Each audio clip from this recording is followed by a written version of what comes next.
techniques de l'information. Il y a plein de choses qu'on va découvrir. Donc, à vous la parole. Merci. Donc, bonjour à tous. Je vous remercie de m'avoir invité. J'ai plaisir à venir présenter ces travaux, effectivement, que je mène au sein du groupement qui s'appelle EcoInfo, qui est un groupement de services, ce n'est pas un groupement de recherche. C'est-à-dire qu'on utilise quand même la recherche, on fait de la biblio, etc., mais c'est dans le but d'informer l'enseignement supérieur recherche, mais par extension tout le public, sur les impacts environnementaux de l'informatique et de l'ensemble des technologies de l'information et de la communication en général. Je vais vous expliquer ce que c'est juste après. Et on a un site web dont vous avez l'adresse ici, que vous pouvez aller consulter et revisiter régulièrement, où vous trouverez tout un tas de documentation en libre accès, et aussi des conférences qui ont été filmées, pas seulement des membres d'EcoInfo, mais d'autres personnes. Donc vous pouvez trouver tout ça sur le site. Voilà. Alors le titre de cette conf, je trouve qu'il n'est pas très heureux, il n'est pas très sexy. Donc d'office, je vous propose un challenge. C'est que pendant ma présentation, je vous invite à réfléchir à un titre plus sexy pour mes prochaines présentations. Voilà, si vous avez des idées, n'hésitez pas à me les suggérer à la fin. OK. Alors, première question que j'ai entendue en arrivant, là, c'est quoi les TIC ? Je suis d'accord, c'est un peu abscon comme nom. Donc, TIC, ça veut dire technologie de l'information et de la communication. Les TIC, ça fait partie d'une vaste famille qui s'appelle la famille des III, qui veut dire équipement électrique électronique. En général, on ne connaît pas la terminologie EEE, mais on connaît la terminologie D3E, DEEE, qui veut dire déchets d'équipements électriques et électroniques. Les déchets d'équipements électriques et électroniques, ça comprend tout un tas de choses, pas seulement l'informatique, mais ça comprend depuis le congélateur jusqu'à la clé USB, en passant par les distributeurs automatiques, les instruments de surveillance, les dispositifs médicaux, tout ça, l'aspirateur, le robot, etc. Et pourquoi tout ça est connu aujourd'hui ? C'est parce qu'il y a une législation qui fait que les déchets d'équipements électriques et électroniques, ils ne peuvent pas être mis à la poubelle comme les autres déchets. C'est-à-dire que ça doit suivre une filière spécifique et j'y reviendrai au cours de mon exposé. Alors, j'ai pris ce slide-là qui correspond à une statistique 2012. Enfin, ce n'est pas une statistique, c'est des données réelles. Récoltées par l'ADEME qui donne une idée du poids et du nombre d'unités de ce qu'on appelle les TIC parmi tout le reste des équipements électriques et électroniques. Et vous voyez, c'est cette zone-là qui correspond à ce dont je vais vous parler dans cet exposé. Donc, ce n'est pas énorme comme poids par rapport au congélateur, évidemment. Hein. Mais par contre, en valeur, et en caractère précieux, les TIC, c'est ce qu'il y a de plus précieux parmi tous ces équipements électriques et électroniques. Alors, vous êtes toujours sur votre question, c'est quoi en fait ? Donc voilà, j'y viens. Donc en fait, c'est quoi ? Donc là, j'ai mis que des objets insolites, mais déjà dans les objets non insolites que vous connaissez, c'est le smartphone, les automobiles d'ailleurs, pas que le smartphone, c'est l'ordinateur, c'est la télévision. Et puis maintenant, il y a tout un tas de choses qui se rapportent aussi à ces technologies qu'on trouve sur Internet. C'est tout ce qu'on appelle les objets connectés. Je vais laisser les personnes qui arrivent s'installer parce que sinon, pendant tout l'exposé, elles vont se demander c'est quoi les TIC. Et ça va les perturber. Les TIC, c'est quoi ?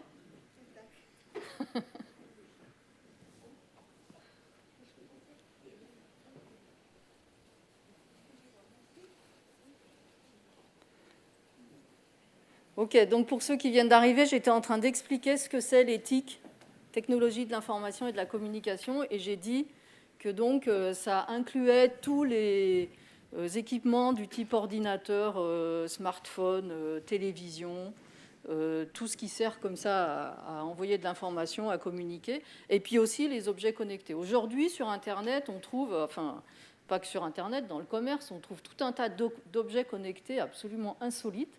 Donc vous en connaissez un peu des objets connectés ? Voilà, il existe des montres connectées, donc ils commencent à se diffuser pas mal. Hein.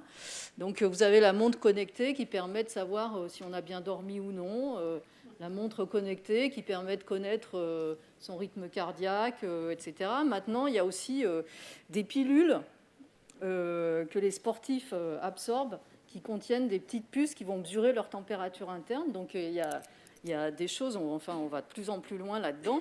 Mais il existe aussi des trucs dont on pourrait se dire que ça représente une utilité moyenne. Hein. Donc là, par exemple, j'ai trouvé ça. Là. C'est une application sur le smartphone connectée à un dispositif sur la poêle là, qui permet de savoir si le bout de saumon là, il est cuit ou non. Vous voyez, donc, bon, ça, le jour où on en est là, qu'on a besoin de ça, bon, il faut se poser des questions quand même. Hein. Ici, par exemple, vous avez un dispositif, une tasse spéciale qui est connectée à une application sur le smartphone. Cette tasse, elle permet de mettre du café et ça permet de connaître sa consommation de caféine dans la journée. Donc là, pareil, hein, le jour où vous avez besoin de ça... mais il y a d'autres trucs incroyables. J'ai entendu récemment à la radio. Donc, on ne voit pas trop là, sur l'image. Ça, c'est un pot d'échappement, hein, comme vous ne voyez pas trop. Donc, aujourd'hui, vous savez qu'on fait beaucoup de progrès quand même dans les véhicules, dans tout ce qui est transport, parce que ça génère beaucoup de gaz à effet de serre qui augmente le réchauffement climatique. Et du coup, les superbolides, ils font moins de bruit parce que quand on démarre, voilà, c'est plus efficace, tout ça, ça fait moins de bruit. Mais ça, il y a des gens, ils ne supportent pas que ça fasse moins de bruit. Donc du coup, ils ont inventé de mettre des systèmes électroniques en plus dans la voiture pour faire du bruit comme avant. Donc ce bruit, il est soit généré dans l'habitacle de la voiture, soit carrément à l'extérieur de la voiture. Donc voilà. Non, mais j'ai pris ces exemples parce que je trouve ça assez génial. Bon, c'est pas l'essentiel de ce qu'on trouve, mais je trouve intéressant. Juste d'ailleurs, est-ce que vous savez que dans un véhicule moderne, il y a quand même 10 kg d'électronique, hein, donc c'est quand même beaucoup, hein, l'électronique. Et puis, je vous ai dit, c'est technologie de l'information et de la communication, ça veut dire que ça communique. Mais pour communiquer, tous ces trucs-là, ils ont besoin de quoi ? Ils ont besoin de serveurs qui sont stockés dans des data centers. Les data centers, c'est d'immenses bâtiments, salles ou bâtiments qui stockent des dizaines de serveurs qui sont stockés dans des armoires, là, comme ça, là, comme vous voyez ici, et qui font des calculs, stockent des données, etc. Il y en a de plus en plus. C'est un secteur qui croît énormément parce qu'on a besoin de plus en plus de stocker des données qui viennent de nos équipements, qui se multiplient énormément, mais aussi de tous les objets connectés. On estime, enfin les constructeurs nous disent aujourd'hui que d'ici 2020, il existera 50 milliards d'objets connectés, par exemple. Donc c'est vraiment une tendance aujourd'hui, c'est de tout connecter. Donc en fait, ce que je vais vous présenter aujourd'hui comme problématique actuelle, ça sera à réviser assez régulièrement parce qu'il y a tout ça qui arrive. Hein. Votre frigo qui va vous dire combien il reste de lait, machin, et vous envoyez la liste de courses automatiquement. Voilà, tout ça, c'est des choses qui sont dans le vent et les startups aujourd'hui, elles travaillent beaucoup là-dessus. Alors, avant de rentrer dans le vif du sujet des liens précis entre ces équipements et l'environnement, je trouvais intéressant d'essayer de repérer un petit peu qui sont les acteurs qui s'intéressent à ce couplage TIC-environnement et comment ils s'y intéressent. Donc, rapidement, donc, les premiers types d'acteurs qui s'intéressent à ce sujet, enfin pas premier en quantité, mais disons le premier dans ma planche, c'est la presse, c'est les médias. Et c'est une source d'information importante pour vous, pour nous tous. C'est-à-dire que régulièrement, on voit des titres comme ça qui nous émeuvent un petit peu. Alors, c'est très impermanent, hein, ça, donc après, on va vite passer à autre chose. Mais donc, vous avez peut-être entendu parler, à un moment, il y a cette info qui a fait un gros buzz d'une recherche Google. C'est la même chose que de chauffer une tasse d'eau. Notez pas cette information parce que c'est faux, hein. C'est moins que ça.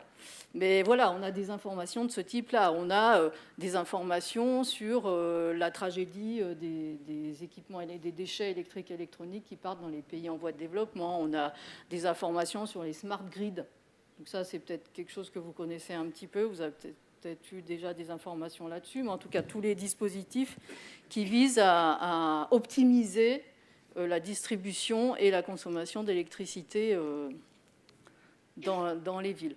On a des effets d'annonce sur différents sujets. Des fois, vous voyez le risque de cancer qui augmente près des usines de déchets électroniques. Voilà, vous avez des coups de flash comme ça qui nous apportent des informations qui sont souvent assez parti pris et souvent assez exagérées et qui induisent des réactions qui peuvent être assez fortes d'un côté ou de l'autre. En face de ça, on a les politiques qui, eux, voient dans les TIC une opportunité absolument extraordinaire de faire de la croissance. Parce qu'aujourd'hui, c'est le secteur industriel par excellence qui croît. Hein, vous voyez, je vous ai dit, nombre d'objets connectés, machin. Donc ça, c'est le truc qui croît le plus. Et du coup, il y a énormément de messages qui sont envoyés à la population pour aller dans le sens du plus numérique, et c'est particulièrement vrai en France. Donc, il n'y a pas un président de région qui ne veut pas équiper tous les collégiens de tablettes. Voilà, il y a sans arrêt des choses comme ça. Il faut qu'on équipe. Et on nous promet le très haut débit qui va desservir toutes les villes, et on équipe et on suréquipe.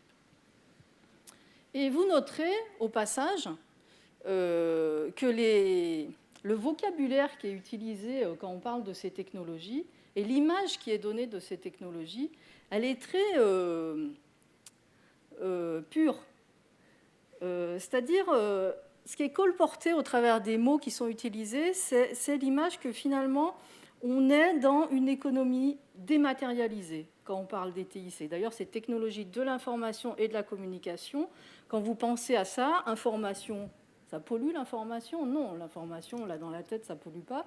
La communication, on n'a pas comme ça directement l'impression que ça pollue. Donc en fait, et autour de ça, il y a tout un tas de mots. Par exemple, on parle de virtualisation, on parle de dématérialisation. C'est des mots que vous avez déjà entendus. Donc tout ça, ça nous met dans une disposition où on pense que derrière, il n'y a rien. Il y a du virtuel. Par exemple, on parle de cloud. Vous avez entendu parler de ça déjà? Le cloud, hein, c'est là où vous stockez vos photos. C'est là où vous allez chercher la musique et les films. Et le cloud, c'est quoi? Un cloud, c'est un nuage. Hein. Et l'image d'un nuage, même si on ne prend pas vraiment conscience de ça quand même, l'image d'un nuage, c'est blanc, c'est pur, c'est non polluant par excellence. Voilà. Donc, il y a toute cette image-là qui est colportée. C'est intéressant d'en prendre conscience qu'il y a ce message-là, qui est apporté pas seulement par les politiques, hein, mais aussi par les industriels, les médias, les vendeurs, tout ça. Alors,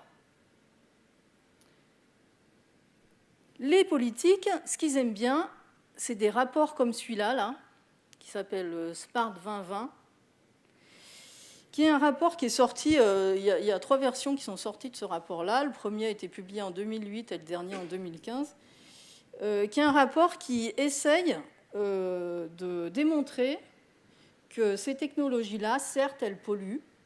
Bon, ils font le constat que certes, ça pollue, mais que grâce à ces technologies-là, on va pouvoir gagner des gaz à effet de serre dans d'autres secteurs. Par exemple, grâce à ces technologies-là, on va pouvoir économiser, par exemple, du gazoil, ou on va pouvoir économiser de l'énergie dans un secteur ou dans un autre.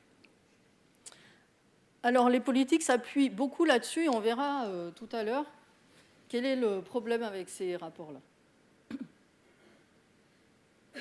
Donc, on a vu jusqu'à maintenant 2 acteurs. On a vu les médias, on a vu les politiques. 3e acteur, vous, moi. On est des consommateurs. Et à un moment donné, on veut acheter. Pourquoi on veut acheter? Et je vais prendre le cas du smartphone, parce que c'est intéressant le smartphone, parce que c'est très emblématique de ce qui se passe actuellement sur ces technos. Pourquoi on veut acheter un smartphone? On en a déjà un, on ne part pas de zéro. Hein. Aujourd'hui, on est en 2016, le taux d'équipement dans la population, il est voisin de 100% en France. Donc on en a déjà un, mais on veut en acheter un autre. Pourquoi on veut en acheter un autre? Pourquoi? Voilà. Il est plus performant, l'autre est cassé, machin. Et là, c'est intéressant de regarder quelle est la durée moyenne d'utilisation d'un smartphone. C'est plus qu'1 an quand même. On est à 18 mois. Alors, il y a une espèce de croyance que ça ne peut pas durer plus longtemps que ça, l'électronique. Mais rappelez-vous, il y a 25 ans, 30 ans, la machine à laver que vous utilisiez, elle durait, que vous achetiez, elle durait longtemps. Et rappelez-vous, les équipements qu'on envoie sur Mars, ils sont quand même conçus, c'est de l'électronique aussi, hein, ils sont quand même conçus pour durer des dizaines d'années. Donc on sait faire. Mais en fait, dans ces technologies-là, on ne fait pas. Pourquoi on ne fait pas? Parce qu'on est dans le monde de l'obsolescence.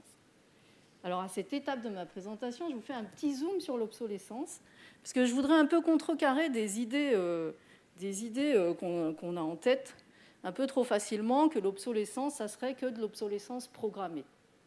Hein, on parle beaucoup d'obsolescence programmée. Vous allez voir que l'essentiel de l'obsolescence n'est pas de l'obsolescence programmée. Là, je vous ai noté 4 types d'obsolescence. L'obsolescence matérielle, c'est quand il y a une déficience matérielle, tout bêtement. Donc, je ne sais pas, le processeur qui ne fonctionne plus, la mémoire qui tombe en panne, voilà. L'obsolescence fonctionnelle, c'est quand vous avez un équipement qui remplit une certaine fonction et, pour X raisons, vous n'arrivez plus à remplir cette fonction. Par exemple, vous avez acheté le dernier iPhone 7, hein, je rappelle, il est sorti en septembre de cette année, et vous voulez le connecter à votre ordinateur, mais sur votre ordinateur, pour pouvoir travailler avec cet iPhone-là, il va falloir installer le nouveau système, par exemple. J'en sais rien, en fait, hein, je n'ai pas testé, mais ce cas de figure se présente très souvent. Donc, vous devez installer le nouveau système, sauf que pour installer le nouveau système, comme les performances de votre ordinateur sont trop faibles, vous allez devoir acheter un nouvel ordinateur.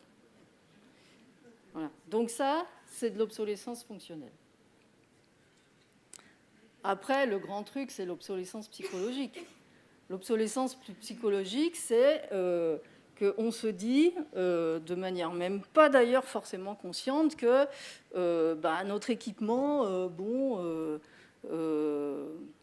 il n'est plus vraiment dans le vent, il ne permet plus vraiment de faire ce que les autres font, il ne permet pas de communiquer comme les autres communiquent. Et puis, ce n'est pas à la mode, quoi. J'ai un équipement qui n'est plus à la mode, donc voilà. Donc, je ne vais peut-être pas juste me dire consciemment, bon, mon truc, il n'est plus à la mode, je vais aller en acheter un autre. Non, je vais saisir une opportunité. Par exemple, mon écran se casse. Eh bien, je ne vais pas chercher à le réparer, cet écran.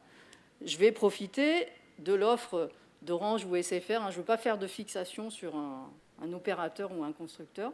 Je vais profiter d'une offre qui me propose un truc à 50 €, et là, je me dis, bah oui, pourquoi je changerais l'écran, voilà. Donc, on profite, en fait. Et on est tous là-dedans, hein, en général. Hein. Et puis, il y a l'obsolescence économique, c'est l'obsolescence où il y a ce cas-là, par exemple, de l'écran qui coûte plus cher. C'était plus cher de changer l'écran que de profiter de l'offre d'Orange. Voilà. Sauf qu'en fait, l'offre d'Orange, c'est une offre un peu biaisée, parce qu'en fait, le téléphone, ils vous le font payer, sauf qu'ils vous le font payer sur plusieurs mois. Si vous achetiez le téléphone brut de décoffrage comme ça serait beaucoup plus cher, évidemment, et donc l'écran serait moins cher. Mais voilà, donc là, on est face à ce type d'obsolescence. Il y a un autre type d'obsolescence économique, par exemple, qui est même commerciale, que j'ai découvert tout à fait par hasard dans mon labo, dans mon propre labo, il n'y a pas très longtemps. On avait une imprimante qui marchait très très bien. Puis à un moment donné, la secrétaire, elle nous dit « Ah, mais là, il va falloir changer d'imprimante parce que les cartouches n'existent plus. » Sauf que les cartouches existaient encore, mais elles avaient changé de référence chez le fournisseur. Vous voyez, ça c'est encore un autre type d'obsolescence. Enfin bon, la plupart de ces obsolescences-là, sauf la matérielle quand elle est très évidente, elles sont acceptées. C'est-à-dire que vous ne vous dites pas, quand vous changez votre téléphone, enfin vous râlez un peu parce que c'est un peu cher, mais la plupart des gens, ils acceptent et puis ils sont contents quand même finalement d'avoir un smartphone qui est pas trop vieillot, quoi. Voilà, donc nous, en tant que consommateurs, et vraiment je me mets dans la boucle aussi, on a un rôle important dans tout ce qui se joue autour des TIC. Ça, c'est un autre acteur. L'autre acteur, c'est le vendeur. Le vendeur, lui, qu'est-ce qu'il veut? Il cherche à vendre ses produits. Donc lui, il est bien content de toutes ces histoires d'obsolescence. S'il peut aller un peu plus pour augmenter l'effet obsolescence psychologique, il va le faire. Et puis, il va être trop content de pouvoir mettre en œuvre toutes les problématiques d'obsolescence obligatoire. C'est quoi l'obsolescence obligatoire? C'est quand il y a une nouvelle loi, une nouvelle directive ou je ne sais quoi, qui impose le changement du matériel. L'exemple le plus emblématique récent, c'est voilà, la télé numérique qui a contraint un certain nombre de familles à renouveler leur poste de télévision. Et puis, enfin, il y a le producteur, le constructeur des TIC, qui lui est dans une position un petit peu ambiguë parce que, il est coincé entre la législation, entre ce que veut le client et ce qu'il peut faire pour rester dans le marché. Alors, par exemple, là, considérons un producteur vertueux qui veut éco-concevoir son produit, c'est-à-dire faire en sorte qu'il soit plus écologique. Et il sait que l'attente du client, par exemple, sur un smartphone ou même un ordinateur portable, c'est le client veut un équipement plus léger, plus fin. Parce qu'il veut pouvoir, par exemple, un smartphone, le mettre dans sa poche de chemise. Ce n'est pas un exemple virtuel que je vous donne, c'est vrai, c'est l'attente des clients. Alors lui, ça lui pose un problème parce que s'il fait un téléphone plus fin, plus léger, s'il veut en plus le faire aussi robuste que l'autre, ça va lui coûter plus cher. Donc il va avoir tendance un petit peu à réduire des coûts, donc par exemple à le faire un peu moins robuste. Parce que sinon, il perd des parts de marché par rapport à ses concurrents. Et alors, par rapport à l'environnement, bon, ça va poser un problème, mais bon, ça ne va pas se voir tout de suite, et puis il n'y a pas de réglementation là-dessus. C'est que si c'est plus fin, plus léger, alors ça veut dire quoi? Ça veut dire que c'est plus intégré. Si c'est plus intégré, ça veut dire que la réparation, elle est plus difficile, et donc ça va devenir non réparable. Et donc, non seulement non réparable, mais en plus, au niveau du recyclage, du démantèlement et tout, ça va être plus compliqué. Donc vous voyez, c'est très compliqué, en fait, comme système. Il y a beaucoup d'acteurs qui ont des intérêts qui sont divergents, qui agissent sur des périodes de temps qui sont différentes et qui, finalement, vont tous ensemble produire une situation qui est celle que je vais vous décrire maintenant. Mais on verra que, du coup, c'est compliqué de changer des choses. Alors, j'ai oublié quand même deux acteurs. Le législateur ou normalisateur, et normalisateur, donc j'ai oublié trois acteurs. Donc le législateur et le normalisateur, ils font quoi, eux? Ils définissent des directives, et l'Europe a été particulièrement, a joué un rôle particulièrement important s'agissant de directives sur ces objets-là, puisqu'ils ont fait la directive ROS au début des années 2000, qui interdit l'usage du plomb, du cadmium et un certain nombre de métaux, et aussi des retardateurs de flamme, qui sont des substances qui permettent aux produits de ne pas prendre feu spontanément. Donc ça a été interdit au-delà d'un certain pourcentage parce que ça a été reconnu comme ayant vraiment un impact important sur l'environnement et sur la santé et sur la biodiversité. Et donc quand l'Europe, ça c'est important à réaliser ça, quand l'Europe dans un marché mondial décide qu'à partir de maintenant, ça va être comme ça a un impact sur le monde entier. Parce qu'il n'y a pas des usines spécifiques à l'Europe en fait. Ces produits-là, c'est des produits qui sont tous quasiment fabriqués en Chine. Et les usines qui fabriquent en Chine, elles fabriquent pour toutes les marques, pour tous les pays. Donc quand il y a une grosse révolution, une grosse demande comme ça qui arrive de la part de quelque chose d'aussi gros que l'Europe ou ça pourrait être les États-Unis, ça a un impact partout. Donc ça, par exemple, ça a été important. L'Europe, elle a aussi édicté la directive sur les déchets. Je vous ai dit, vous ne pouvez pas mettre vos déchets électriques et électroniques dans la poubelle. Il y a aussi une directive sur l'éco-conception, mais qui est assez focalisée sur la partie énergétique pendant la phase d'usage, c'est-à-dire pendant que vous utilisez l'équipement. Et puis en France, il y a la loi sur la consommation. La loi sur la consommation, c'est une loi qui est sortie l'année dernière, mais avec un décret d'application qui est sorti cette année, qui change la durée qui pose une nouvelle règle par rapport à la garantie légale de tous les produits électriques et électroniques. Donc vous savez que tous les produits électriques et électroniques, ou vous ne savez pas, ils sont garantis 2 ans. Ça, c'est la garantie légale constructeur. Quand Darty vous dit moi je le garantis 2 ans, en fait il n'a pas besoin de le garantir 2 ans parce que déjà le constructeur il est obligé de le garantir 2 ans. Sauf qu'avant l'application de ce décret, si le produit tombait en panne au-delà de 6 mois, la charge de la preuve elle était chez vous et que maintenant la charge de la preuve elle est chez le producteur. Donc en fait aujourd'hui réellement on peut parler d'une garantie de 2 ans. Donc c'est une avancée qui est intéressante. Et puis après, il y a aussi tous les écolabels que vous ne connaissez pas en général en tant que citoyen normal, achetant vos produits à Carrefour ou à la FNAC. Sauf peut-être vous connaissez Energy Star, parce que Energy Star maintenant c'est quand même sur tous les écrans, sur tous les ordinateurs. Il en existe un certain nombre d'écolabels qui sont spécifiques du matériel professionnel. Et pour ceux d'entre vous qui sont encore dans la vie active et que vous avez acheté des équipements professionnels, c'est intéressant de connaître ça. Et sur notre site web, vous trouvez toutes les informations.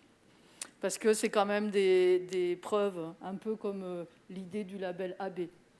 C'est-à-dire ça ne va pas si loin, mais ça avance quand même par rapport à ne rien faire.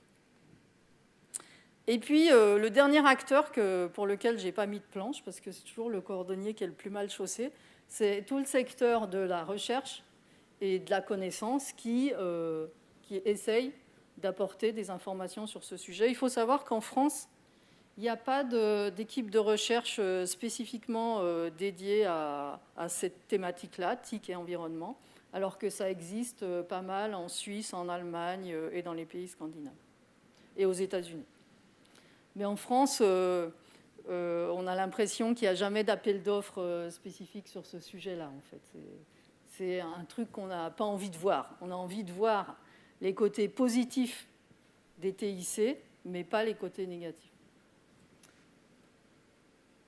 Alors donc, comme je vous le disais, il y a plein d'acteurs. Ils ont des intérêts divergents.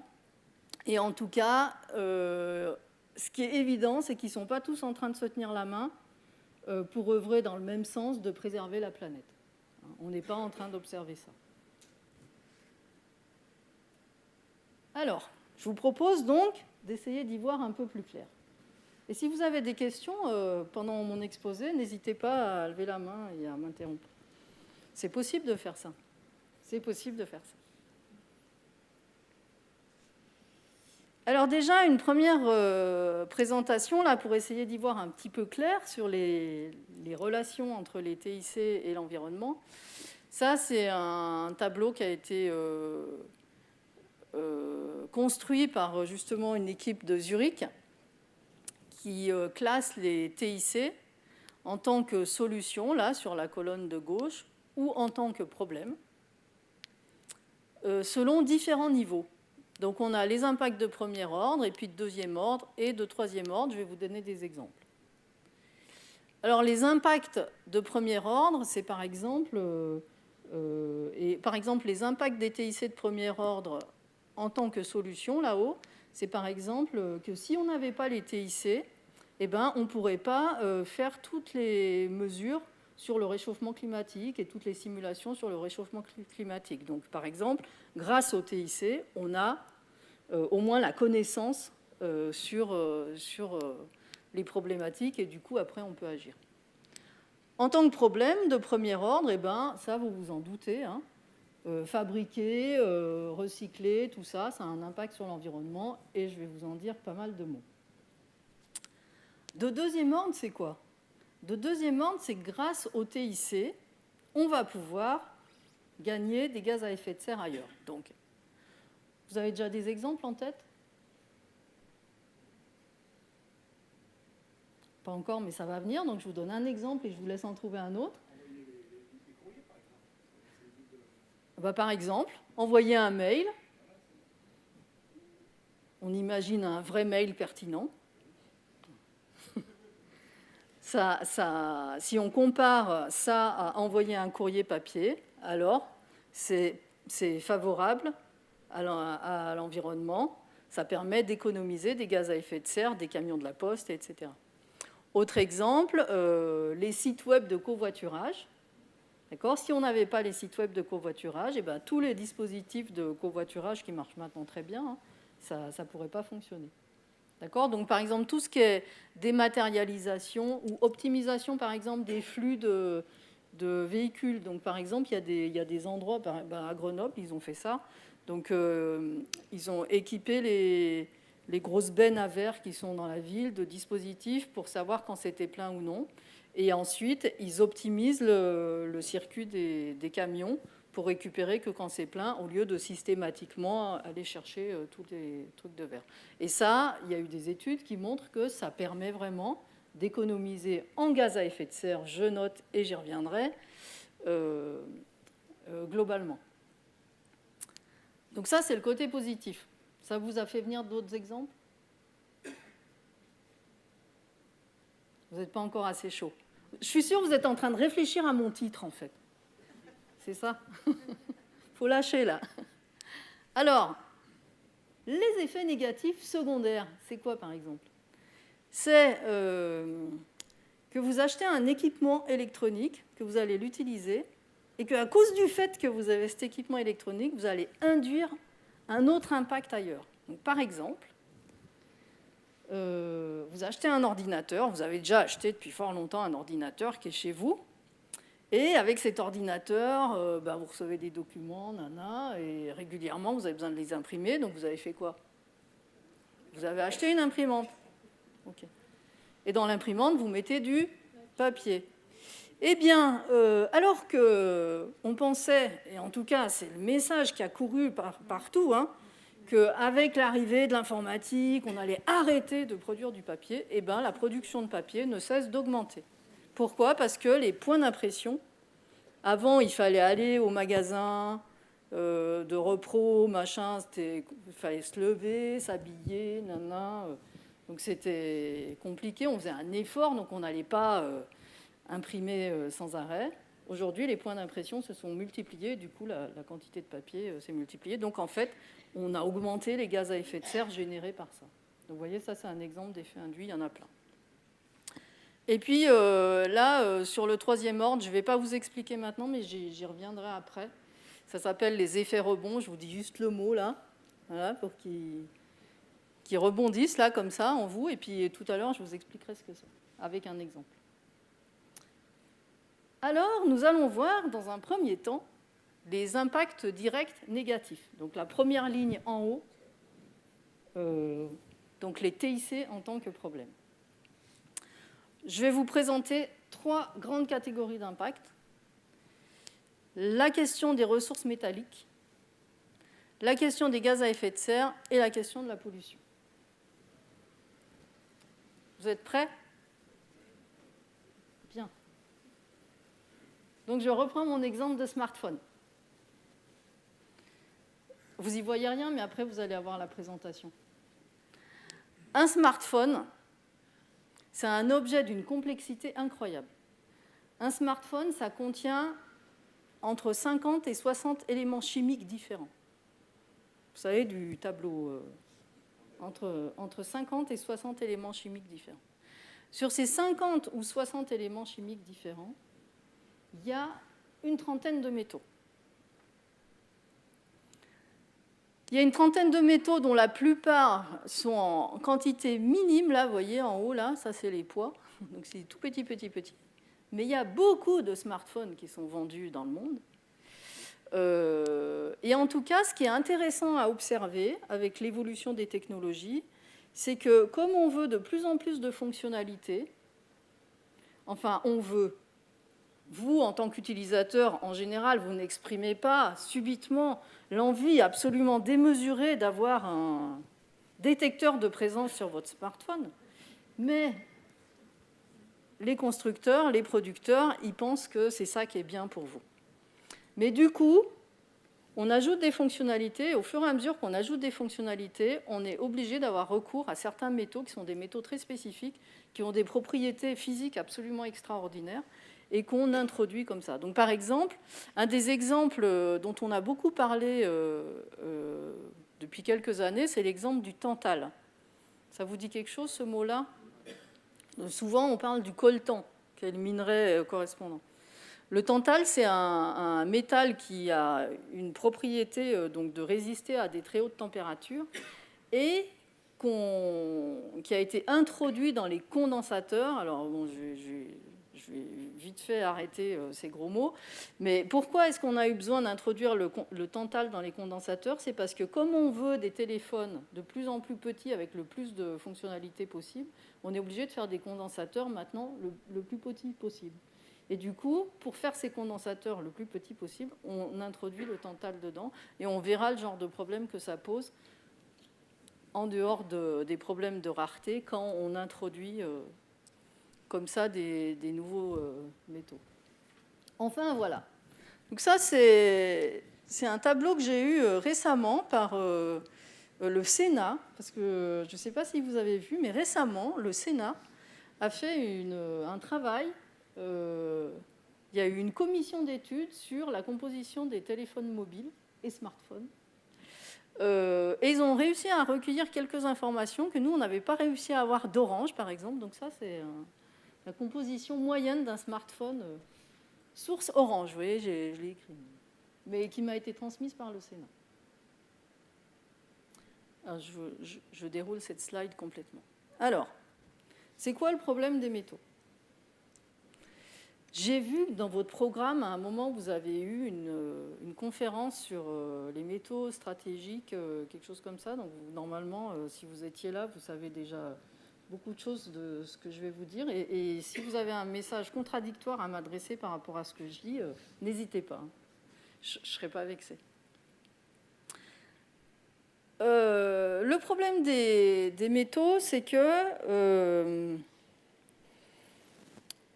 alors ça c'est que c'est une ressource qui est finie. C'est une ressource qui est finie dans les conditions où on les trouve actuellement dans la croûte terrestre. Parce qu'ils ont été concentrés dans la croûte terrestre dans certaines zones pour des tas de raisons liées à la formation de la Terre et un certain nombre de processus. Et que finalement, pour beaucoup d'entre eux, ce n'est pas tous, mais beaucoup de métaux, dont beaucoup de métaux emblématiques des TIC, ils ont une répartition à la surface de la Terre, dans la croûte terrestre, qui suit à peu près cette courbe-là. Donc je vous explique ce que ça veut dire. Donc ce qu'on voit là, ce qu'on appelle là en ordonnée, c'est la quantité. Donc ici, là, c'est la quantité de métal. Et ici, c'est la concentration du métal dans le minerai. Donc ça veut dire que ce point-là, ça veut dire qu'il y a très peu de métal concentré à une très faible quantité. D'accord ? Alors, ça veut dire quoi globalement ? Ça veut dire qu'il y a beaucoup de métal qui est faiblement concentré, et puis, donc en moyenne à la surface de la Terre, et un tout petit peu qui est suffisamment concentré, en tout cas, pour qu'on puisse l'exploiter. L'exploiter avec nos connaissances actuelles. Alors, évidemment, l'homme, il n'est pas stupide. Depuis le début de l'ère industrielle, où on a, et même encore avant, où on utilise des métaux, et ben, on est déjà allé chercher dans les endroits où c'était très concentré, parce que c'est quand même vachement plus facile ça utilise moins d'énergie, etc. Donc on a commencé par là, et puis petit à petit, on va par là. Alors ça arrive encore, hein, il ne faut pas non plus noircir trop le tableau, ça arrive encore que par hasard, on trouve des mines qui sont super concentrées, mais quand même, en moyenne, plus on avance dans le temps, et plus les mines qu'on trouve sont de moins en moins concentrées en métaux. Par exemple, avoir trouvé une mine d'or dont on a une concentration de 5 grammes d'or par tonne, ça devient rarissime aujourd'hui. C'est-à-dire qu'il faut aller hyper profond pour pouvoir trouver ça. Donc on a ce problème-là par rapport aux métaux. L'autre problème qu'on a par rapport aux métaux, c'est que la pression sur les métaux, notamment les métaux rares et les métaux... Quand je dis métaux rares, ça ne veut pas dire terres rares, hein, il ne faut pas confondre. Les métaux rares, c'est qu'ils sont en concentration faible à la surface, même dans les mines. Donc quand il y a une pression importante sur ces métaux, ça crée des tensions dans les pays où ils sont exploités, notamment quand ça se passe en Afrique. Et donc là, par exemple, je vous ai mis cette image pour vous rappeler qu'au Congo, ces dernières années, il y a eu 5 millions de morts liés au conflit armé, liés à l'exploitation des mines de coltan. Il y a aussi des problèmes avec le cobalt. Effectivement, le cobalt et le tantal, donc. Et vous voyez, quand tout d'un coup, l'industrie du smartphone dit « Ah, maintenant, on fait des condensateurs tout petits avec du tantal », alors ça crée une pression de dingue, et voilà, ça a des influences qui sont importantes de ce type-là. Alors, ici, là, j'ai essayé de rassembler un certain nombre d'informations qu'on avait sur par rapport à un certain nombre de métaux, qui sont des métaux emblématiques des TIC. Donc ici, sur cette ligne, vous avez à quel endroit c'est utilisé. Donc, par exemple, l'indium, c'est utilisé pour les écrans plats, tous les écrans plats.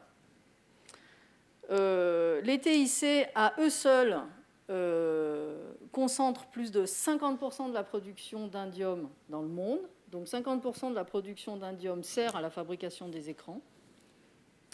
Et si on estime les réserves aujourd'hui, alors je vais en dire un mot sur la notion de réserve, parce que ce n'est pas simple, cette notion de réserve. On estime que dans les conditions actuelles, on est à 10-15 ans. Donc c'est tout petit, 10-15 ans. Alors il faut faire attention avec ces chiffres, toujours, parce que par exemple, sur le cas du cuivre, on disait déjà il y a 100 ans qu'on en avait pour 30 ans, et aujourd'hui, on dit encore qu'il y en a pour 30 ans. Mais ça fait rire, mais pas tant que ça. Pourquoi on dit aujourd'hui qu'il y en a encore pour 30 ans ? Parce que, 1, on a découvert des nouvelles mines, 2, on a amélioré la technologie pour aller chercher, extraire dans des conditions qui sont plus difficiles, on va plus profond, on utilise des techniques qui sont différentes. Et du coup, on progresse. Mais bon, ça a une limite. Et je vais vous expliquer pourquoi ça a une limite. Ça a une limite liée à l'énergie qu'on utilise. Alors, c'est un peu réducteur comme schéma, mais je trouve que c'est important de penser aussi comme ça. Donc, je vous ai dit, et ça, c'est une réalité objectivée, que pour la plupart des métaux, les minerais sont de moins en moins concentrés. Ça veut dire quoi dans la pratique ? Comme on ne sait pas encore produire de l'énergie à partir de rien, ou de l'énergie neutre, ça veut dire que pour extraire les matières premières, on a besoin de plus en plus d'énergie. Hein ? Vous êtes d'accord jusque-là ? Et d'ailleurs, au passage, on a besoin de plus en plus d'eau aussi. Parce qu'on utilise beaucoup d'eau dans ces techniques. Mais comme l'énergie, elle est quand même de moins en moins accessible, on a besoin, pour fabriquer cette énergie, de plus en plus d'équipements. On ne sait pas encore faire de l'énergie avec rien. Donc, on a besoin de faire des dérigues de plus en plus profonds, de faire des éoliennes qui vont de plus en plus loin, etc., etc. Mais pour faire tous ces équipements, on a besoin des ressources, on a besoin de métaux. Et du coup, ça boucle. Vous voyez, donc à un moment donné, on n'y est pas aujourd'hui, mais à un moment donné, il faut bien réaliser qu'il y a une limite à ça. On ne peut pas continuer sur le même rythme, c'est impossible. Voilà. Ok, passons à la question des gaz à effet de serre. Les gaz à effet de serre, s'agissant des TIC, pour l'instant, ce n'est pas un problème énorme. Juste pour vous donner 2 chiffres, les gaz à effet de serre pour les TIC, c'est autour de 5% de l'ensemble des gaz à effet de serre qui sont générés sur Terre. L'aviation civile, c'est autour de 2%. Donc vous voyez, c'est plus que l'aviation civile, mais c'est quand même beaucoup moins que le transport, par exemple. Ce n'est pas un problème, mais sauf que c'est le secteur qui augmente le plus. Donc ça va finir par, en pourcentage, être beaucoup. En termes de consommation d'électricité, aujourd'hui, les TIC, on estime que c'est de l'ordre de 10% de la consommation électrique en moyenne dans le monde.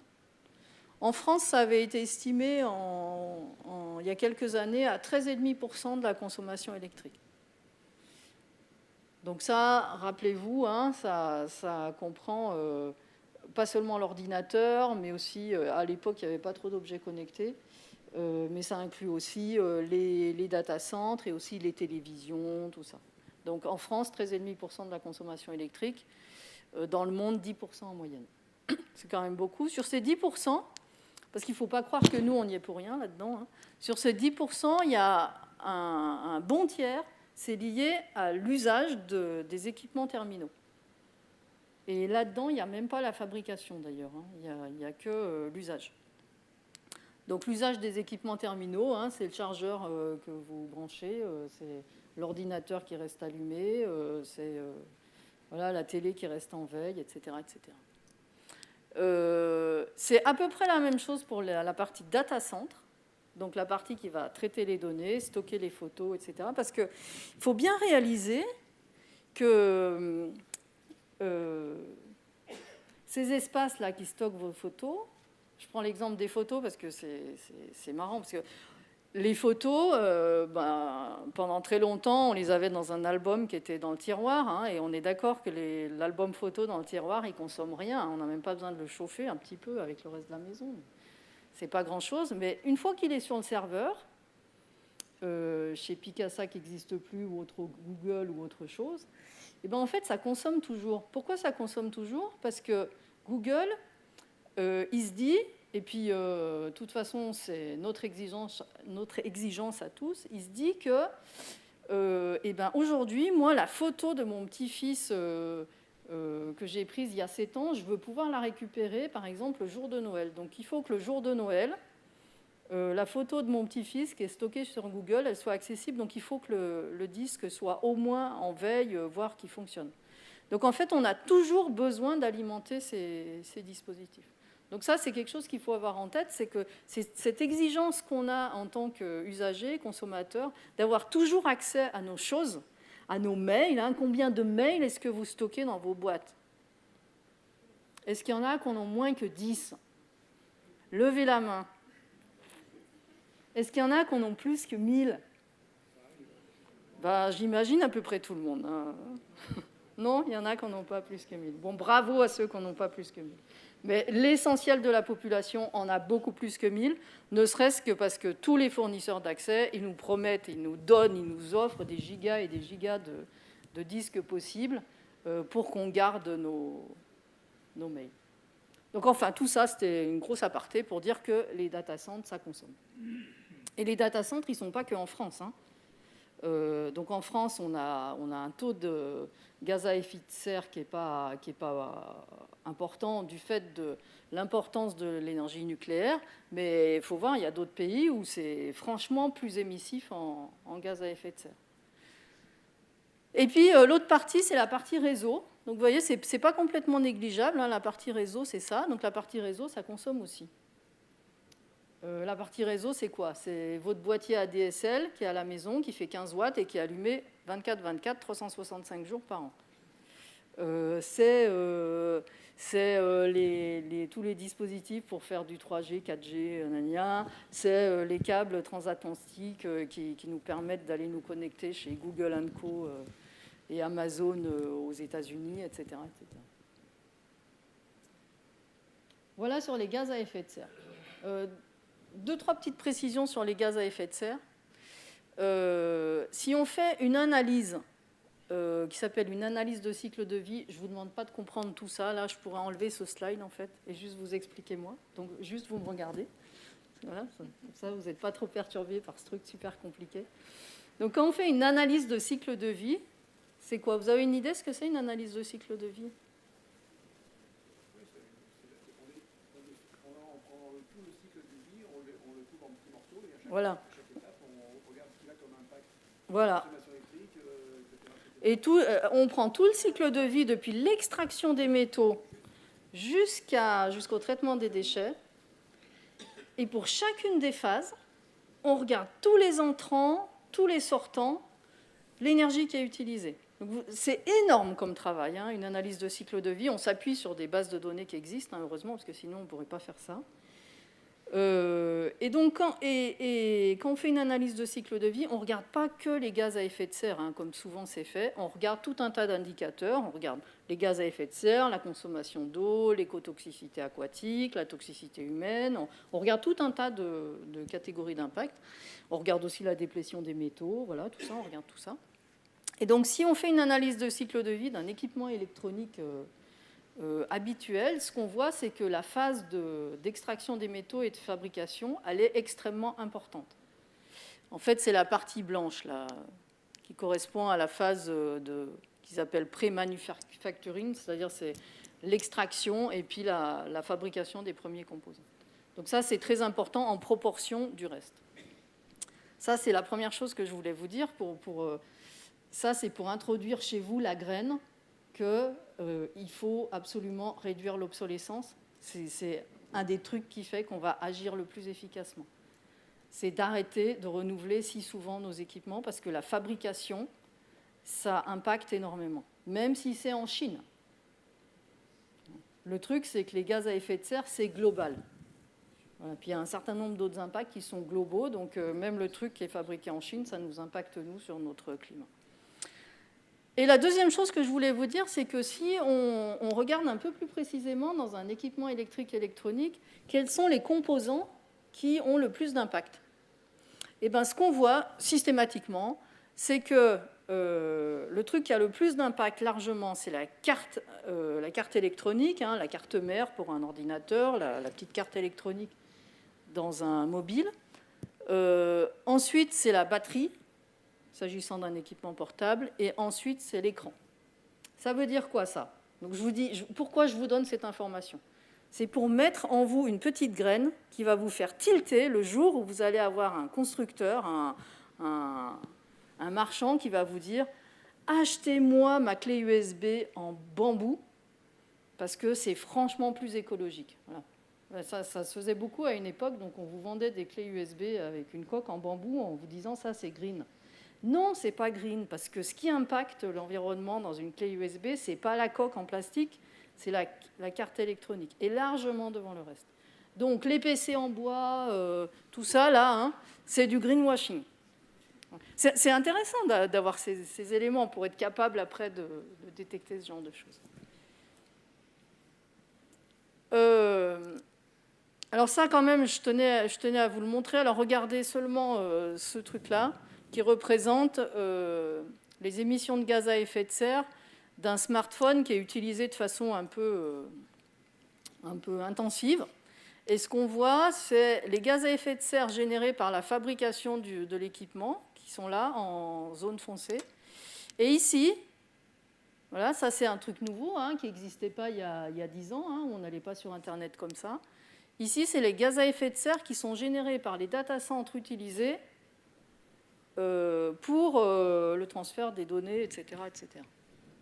Et puis ici, en haut, c'est les gaz à effet de serre générés par le rechargement lui-même du smartphone.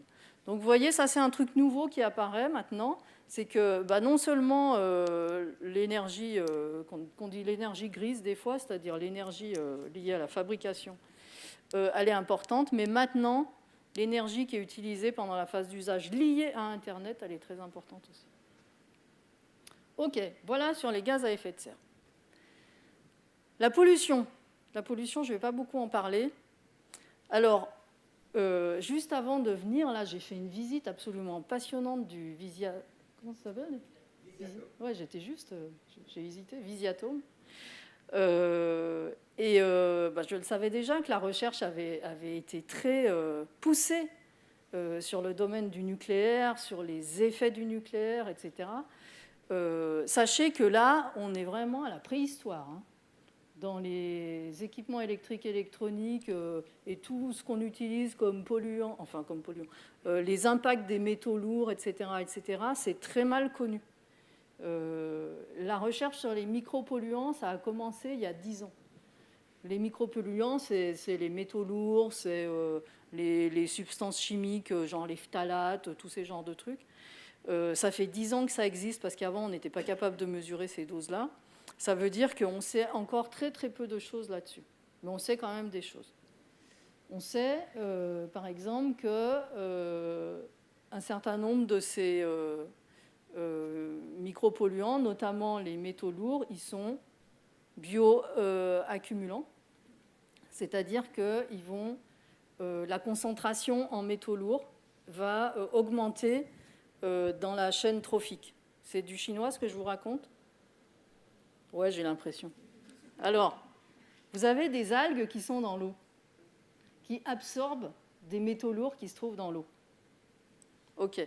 Le truc qu'il faut savoir, c'est que les organismes vivants, là, ils ne sont pas capables de rejeter les métaux lourds une fois qu'ils les ont ingérés. OK ? Donc les plantes, là, elles ont ingéré un petit peu, elles ont une petite concentration en métaux lourds. Et le poisson vert, là, il va manger beaucoup d'algues. Donc il va absorber beaucoup de métaux lourds qu'il ne va pas pouvoir évacuer. Et puis, etc. D'accord ? Donc à la fin, ceux qui sont tout en haut de la chaîne, c'est eux qui concentrent le plus. Donc ça, on le sait bien. Du reste, il y avait eu des études sur le lait des Inuits qui mangent beaucoup de phoques, qui étaient mais incroyablement pollués en toutes sortes de produits bioaccumulables. Ça, on le sait bien. Ce qu'on sait moins bien, c'est dans quelles conditions un métal lourd ou un phtalate ou quoi, il est biodisponible pour l'humain. Ça, on ne le sait pas bien. Il y a des tas d'expériences qui sont en cours, mais on connaît assez mal ces trucs-là. Et l'ensemble des impacts sur la santé, on connaît assez mal.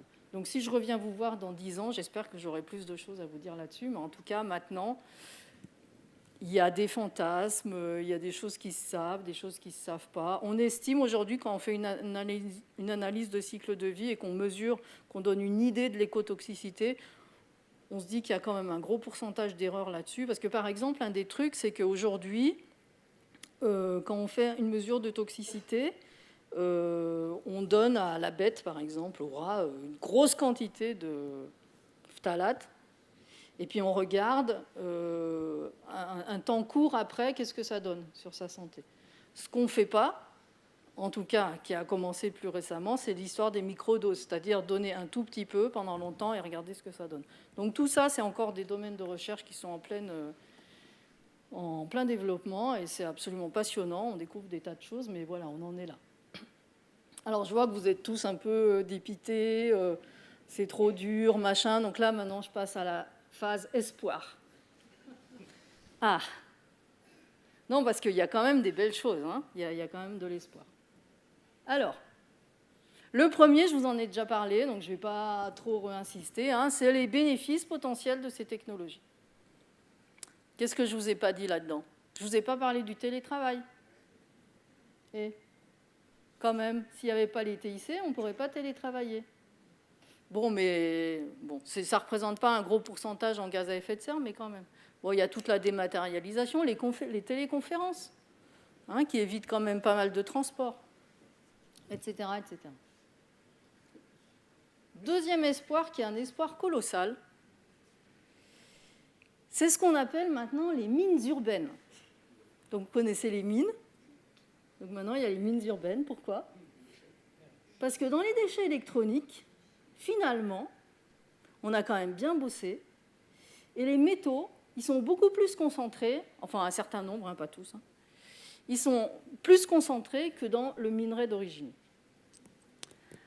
Donc je vais vous citer l'exemple de l'or. Donc je vous ai dit tout à l'heure, dans une mine d'or, la concentration max aujourd'hui, c'est 5 grammes par tonne. Mais dans un téléphone, si on prend les cartes électroniques des téléphones, on est à 100 grammes, entre 100 et 200 grammes d'or par tonne de cartes électroniques de téléphone. Donc vous voyez, on a un vrai gisement.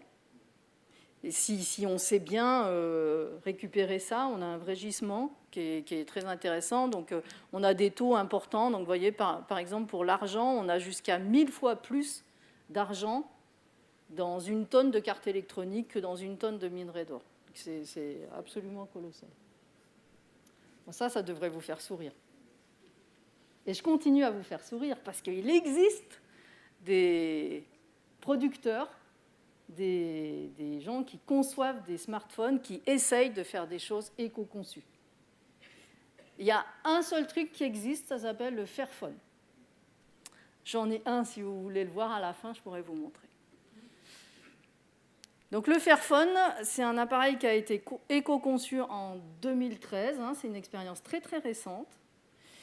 Et les gens qui ont conçu cet appareil, ils l'ont conçu de façon à pouvoir le démonter très facilement pour le réparer. Ils ont essayé par ailleurs d'introduire des éléments dans la conception qui font qu'il est plus robuste. Par ailleurs, ils ont travaillé sur la traçabilité de 4 métaux notamment, qui sont utilisés dans le téléphone. Par exemple, donc le tantal, donc il vérifie que le tantal n'est pas issu de mines qui sont dans des conflits. Donc il y a réellement un énorme effort de la part des concepteurs du Fairphone qui convient de mettre en avant. Et vraiment, je pense que c'est important de faire la publicité de cette démarche-là, qui existe depuis peu de temps, donc je vous disais. Il y a eu d'autres projets, notamment il y a eu un projet qui a essayé de développer Google, mais qui est tombé à l'eau là, très récemment. Et je continue, il y a encore d'autres espoirs. Donc il y a un espoir autour de la substitution d'un métal par un autre, par exemple. Donc là, on peut imaginer qu'il va y avoir des choses. Et puis, quand même, il y a toute la recherche qui est faite dans ces sujets-là, avec certainement, mais très probablement à venir, des ruptures technologiques qui vont nous amener d'autres types de produits avec d'autres types de composants, voilà, dont on peut imaginer, peut-être un peu naïvement, que ça aura moins d'impact sur l'environnement. Et enfin, on peut même compter sur le marché.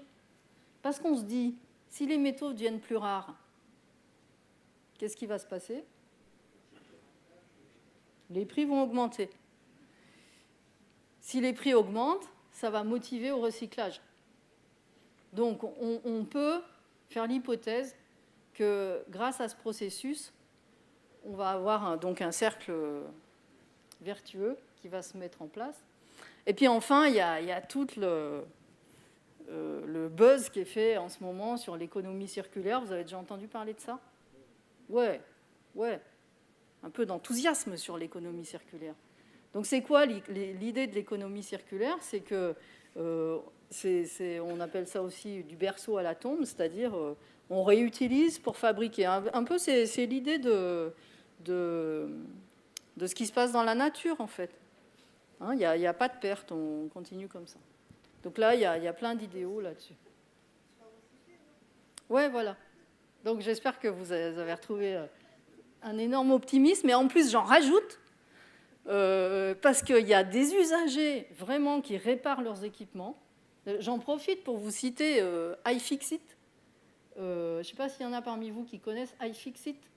C'est un site web, en fait, qui a été développé au début aux États-Unis et qui maintenant existe en version européenne, qui propose des solutions pour réparer tous les équipements électriques et électroniques, enfin beaucoup d'équipements électroniques que vous avez.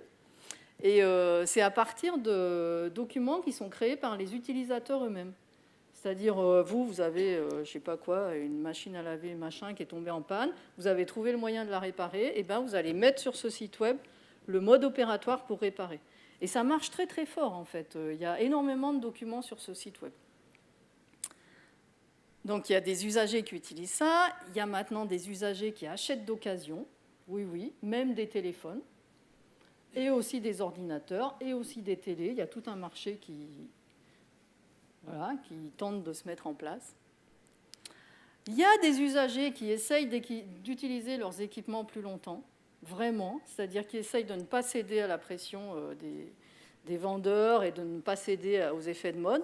Alors, je vais faire une petite enquête. Alors, qui parmi vous a un téléphone qui a plus de 5 ans? Bon, on a un petit 10%. Donc, qui a un téléphone qui a moins de 2 ans? Moins de 2 ans.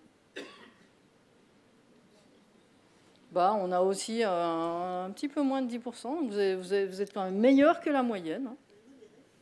C'est pas mal. Mais bon, il y a quand même vraiment maintenant une partie de la population qui se mobilise pour ça. Et puis, il y a quand même des gens, alors ça, c'est quand même très, très, très à la marge. Surtout que c'est quasiment impossible en tant que non professionnel qui essayent d'acheter en fonction de critères de durabilité. Au niveau professionnel, nous, au CNRS, par exemple, on essaye vraiment de faire ça. C'est pas seulement qu'on essaye, c'est que vraiment, on embête les constructeurs pour aller là-dedans. On essaye de propager cette idée-là auprès des services de l'État et ça commence à agir, donc c'est chouette. Et puis, côté législateur, il y a des législateurs qui ont le courage de ne pas céder aux lobbyistes, ça existe. Il y a des législateurs qui ont une vision globale et il y a des législateurs qui connaissent le sujet. Donc là, vous rayonnez, je suis sûre. Et, manque de bol, on va revenir à la réalité. Donc vous vous souvenez bien de tous ces espoirs. Je vais essayer de vous les rappeler au fur et à mesure. La réalité, c'est quoi? Alors, une des premières réalités, c'est que, vous vous rappelez, je vous ai parlé des fameux rapports qui disaient que grâce au TIC, on allait gagner 10% des gaz à effet de serre générés ailleurs. Sauf qu'on a dépioté ces rapports-là et ils présentent 2 défauts majeurs. Le premier, c'est qu'ils sont construits sur des hypothèses qui sont peu crédibles. Et le deuxième, c'est qu'ils oublient, c'est-à-dire c'est des rapports qui tiennent un petit peu compte des impacts négatifs en premier ordre, qui tiennent beaucoup compte de cela, qui tiennent énormément compte d'ailleurs de tout cela, mais qui oublient tout cela. C'est-à-dire c'est des rapports, ils oublient de regarder tous les impacts induits et tous les effets rebonds. Alors ça, c'est un vrai problème parce que du coup, on a une vision qui est assez déformée de la réalité. Alors je vais vous expliquer un petit peu ce que c'est que les effets rebonds et les effets induits. Et pour ça, je vais utiliser une actualité très actuelle, qui est le iPhone 7. Il y en a parmi vous qui ont déjà acheté le iPhone 7 ? Ah, je suis déçue, on aurait pu en voir un. Donc le iPhone 7, il vient de sortir.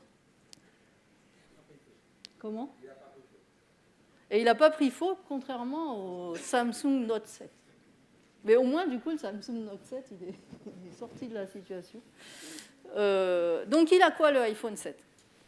Donc là, encore une fois, le constructeur, il a essayé d'anticiper les besoins de l'utilisateur. Il a augmenté les performances de l'équipement.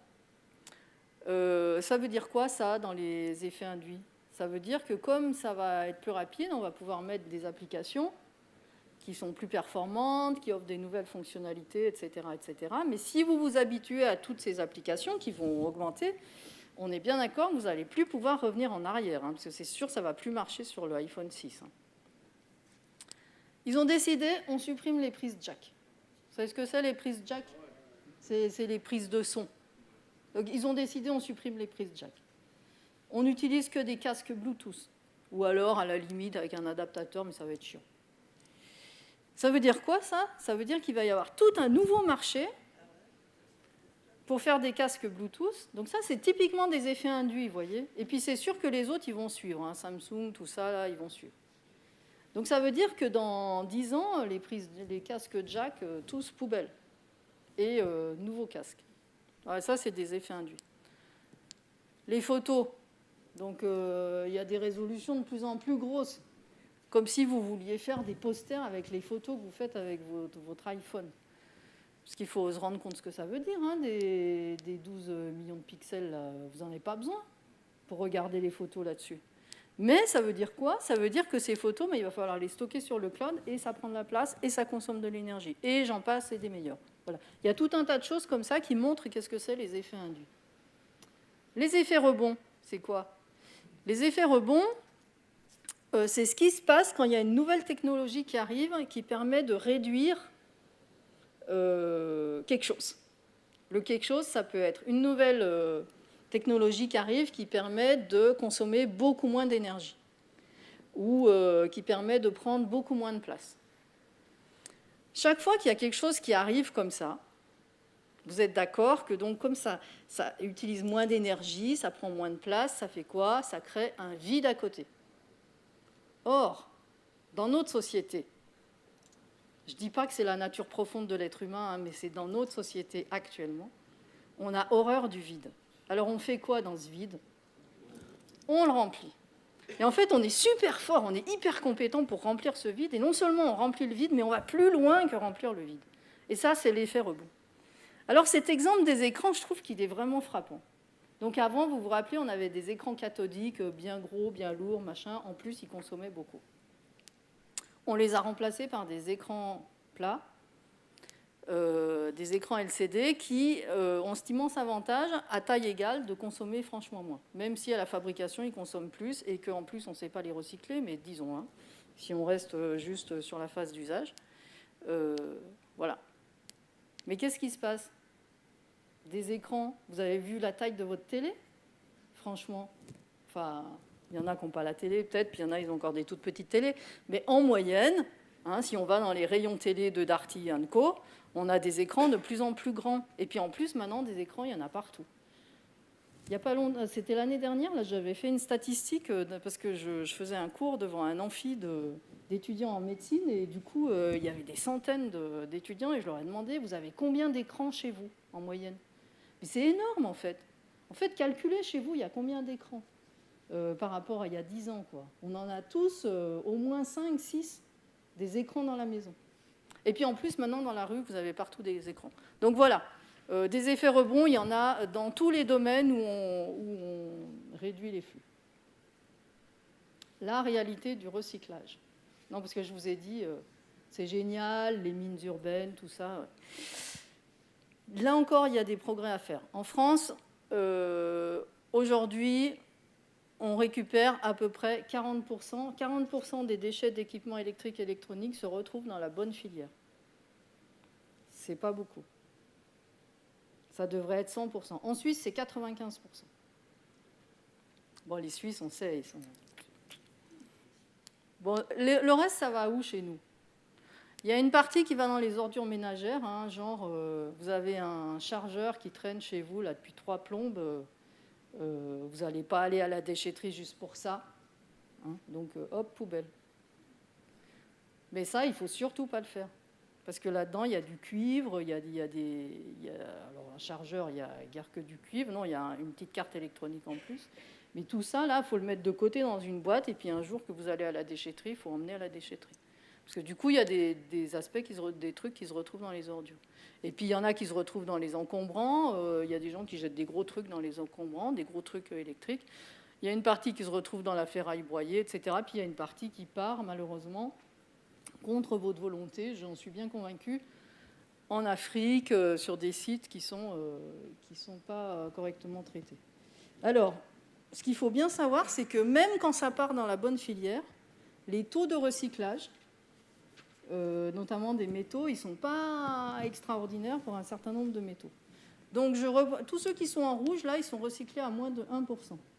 Ça, c'est des données 2011, mais ça n'a pas fondamentalement changé. Je reprends le cas de l'indium. Hein, je vous ai raconté, l'indium, c'est ce qui équipe ce qui est dans tous les écrans plats. Aujourd'hui, on peut dire, sans trop se gourer, même si ça commence à exister, qu'on n'a pas d'industrie capable de recycler, de démanteler et de récupérer l'indium sur les écrans plats. Donc aujourd'hui, par exemple, ça fait partie des 1%. L'or, évidemment, il est bien recyclé, le cuivre, il est bien recyclé, mais il y a tout un tas de choses qui sont mal recyclées. Dans un téléphone, je vous ai dit, il y a 30 métaux. Sur les 30, la meilleure usine du monde, qui se trouve en Belgique, elle est capable d'en recycler Vous êtes toujours en train de réfléchir à mon titre, là? 17. Bon, c'est ceux qu'on trouve en plus grande quantité, mais quand même. Comme on fabrique beaucoup de téléphones, ça ne fait pas beaucoup. Et en plus, même quand on a un bon processus de recyclage, il y a des pertes. Donc tous les idéaux sur l'économie circulaire, le machin, là, ça ne marche pas si bien que ça. Il y a toujours des pertes quand même. Donc, in fine, on finit toujours par perdre. Je ne veux pas trop noircir le tableau. On fera des progrès là-dessus, c'est sûr, mais il ne faut pas s'imaginer qu'on va être dans les mêmes conditions que la nature. Donc en plus, vous avez toute la problématique autour du recyclage qu'on dit informel. Pourquoi il y a du recyclage informel? Parce que ça a de la valeur, ces cartes électroniques. Aujourd'hui, si vous voulez vendre, parce que peut-être vous avez dans votre garage des cartes électroniques qui traînent, bon, il va falloir en récupérer quand même un bon paquet, mais si vous arrivez à en récupérer 100 kilos, vous pouvez vendre ça à 20 €. Pour nous, ce n'est pas grand-chose, mais pour les gens qui habitent dans des zones hyper pauvres, c'est beaucoup. Donc en fait, ça a une vraie valeur, et ça a une vraie valeur aujourd'hui à cause de l'or. Parce qu'il y a de l'or dans tous ces équipements, et l'essentiel de la valeur de la carte électronique, elle est liée à la présence d'or et de palladium. L'éco-conception, je vous ai dit, trop bien. On a maintenant au moins Fairphone qui nous fabrique des trucs éco-conçus.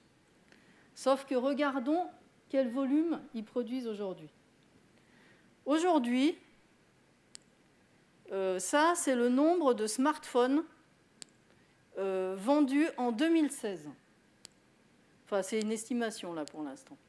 Mais bon, ça va être tout près de la réalité. On est à 1 400 480 000 smartphones vendus dans le monde. Hein. Je vous rappelle que la population mondiale, c'est 7,4 milliards de personnes. Ça veut dire, entre parenthèses, pour ramener à quelque chose qui est plus proche des nombres qu'on peut connaître, ça veut dire 4 millions d'unités par jour. Ça veut dire, depuis que j'ai commencé cette conférence, à peu près 170 000 smartphones qui ont été vendus. Les gens qui font le Fairphone, depuis le début de l'année, ils en ont vendu 16 000. Donc c'est très peu, en fait, en part de marché. Donc en même temps, ça représente un espoir important. En même temps, pour l'instant, c'est très peu. Pourquoi c'est très peu? C'est très peu parce que, un, c'est pas connu, et deux, et c'est pas connu parce que c'est une toute petite boîte. Ils sont aux Pays-Bas, mais vous pouvez acheter sur Internet. Et puis quoi? Et j'ai oublié le deuxième truc, mais si ça me revient, je vous le dirai. Alors ça m'a intéressé de rapporter ces nombres à la population mondiale. Je vous ai déjà dit, 7,4 milliards aujourd'hui. Et le nombre de nouveaux habitants en plus par jour. Aujourd'hui, par jour, il y a 227 000 habitants de plus sur la Terre. Ça veut dire qu'aujourd'hui, j'ai fait le rapport entre les deux, on fabrique, on vend 17 fois plus de smartphones que de nouveaux habitants sur Terre par jour. Ça ne va pas continuer toujours, hein, parce qu'aujourd'hui, il y a un gros marché. Parce qu'aujourd'hui, si tout le monde à peu près dans le monde accède à la téléphonie, il y en a beaucoup qui accèdent à de la téléphonie par des moyens un peu rustiques. C'est-à-dire on a un téléphone dans un village et puis il y a tous les habitants qui accèdent. Donc le taux d'équipement individuel, il n'est pas encore à 100%. Donc il y a encore beaucoup de... Voilà. Puis en plus, comme de toute façon, les gens ils n'utilisent que quelques années. De toute façon, après, il faut renouveler. Bon, c'était encore pour vous donner une idée de la réalité de terrain. Ça, je vais très vite là-dessus. Ça, c'est un argument par rapport à l'histoire de faire confiance au marché. Hein, tout à l'heure, dans les espoirs qui vous ont fait enfin sourire, je vous ai dit, mais les prix vont augmenter puisque ça devient plus rare. Mais ce qui est très compliqué s'agissant des métaux, c'est qu'un certain nombre des métaux emblématiques de ces technologies, en fait, sont des produits secondaires des métaux principaux. S'il n'y a pas d'augmentation au niveau des métaux principaux, s'il n'y a pas une tension là-dessus, alors il y a peu de chances qu'il y ait une tension sur les métaux secondaires. Je ne vais pas beaucoup insister là-dessus parce que je vois que le temps tourne et je parle trop. Et puis, tout à l'heure, je vous ai dit, il y a des usagers qui réparent, qui font un effort, tout ça, c'est vrai. Mais quand même, il faut bien quand même se rendre compte de la réalité. Aujourd'hui, la plupart des usagers, ils sont très friands de nouvelles technologies. Ils sont toujours prêts à aller acquérir des nouveaux objets, à vouloir le débit le plus important possible pour pouvoir télécharger ci et ça, à avoir une multitude de films sur leur ordinateur, et puis, je vous dis, demain, avoir tous les objets connectés qui vont leur apprendre s'ils ont bien dormi, voilà, des trucs comme ça, ouais, ça existe déjà, hein, des montres qui vous disent, entre guillemets, hein, si vous avez bien dormi, parce qu'en vrai, si on interroge des médecins, ils disent c'est du bidon. Mais bon, ça existe et il y a un public. Et puis, je ne sais pas, vous allez peut-être avoir une conf sur le transhumanisme. Moi, je trouve ça génial. Enfin, en même temps, c'est complètement effrayant, mais je trouve ça incroyable. C'est-à-dire, il y a aujourd'hui des gens, même, ils sont prêts à se faire mettre une puce. D'ailleurs, ça existe déjà. Il y a des gens, j'avais lu ça, ils se font mettre des puces RFID dans la main, par exemple, parce que comme ça, c'est plus pratique. Ils sont badgés automatiquement quand ils arrivent au travail, tout ça. Donc, on va vers des trucs comme ça. Ouais, ça fait rire, mais ça ne fait pas tant rire. Alors voilà, j'ai quasiment fini. Il me reste 2 planches. Et après, c'est à vous de parler. Et vous avez encore quelques minutes pour trouver le titre.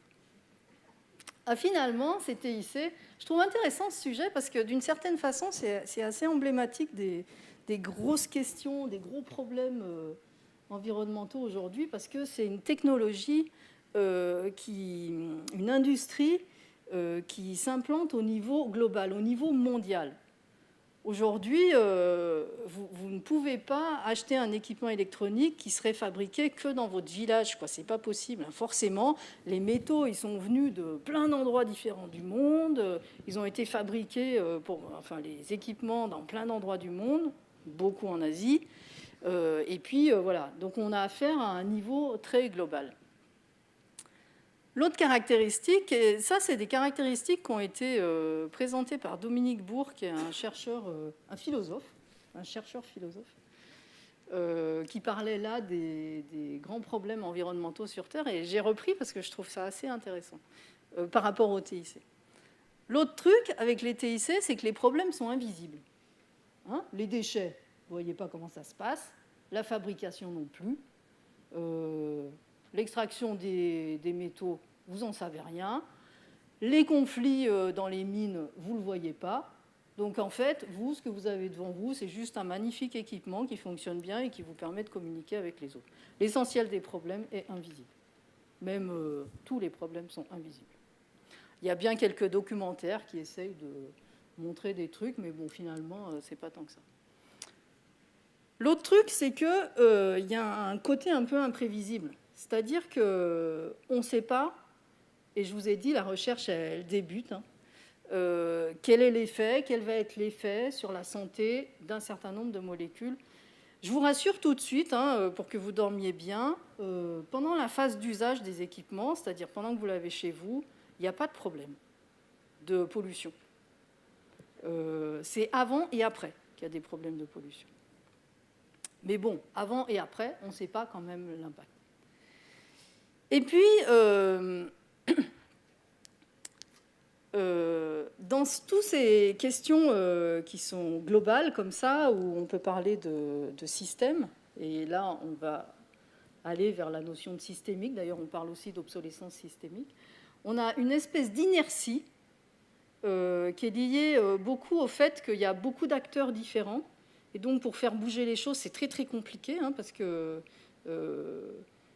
y a tout le monde qui se renvoie la balle, ou qui ne se renvoie pas la balle, ou qui ne voit pas. Voilà. Donc, il y a en même temps une question d'inertie, et puis en même temps, il y a une notion d'irréversibilité. C'est-à-dire, une fois qu'on a pris tout l'indium qui est dans le sol, et qu'on l'a mis n'importe où, ou qu'on l'a dispersé à la surface de la planète, ben voilà, c'est un peu irréversible, ça.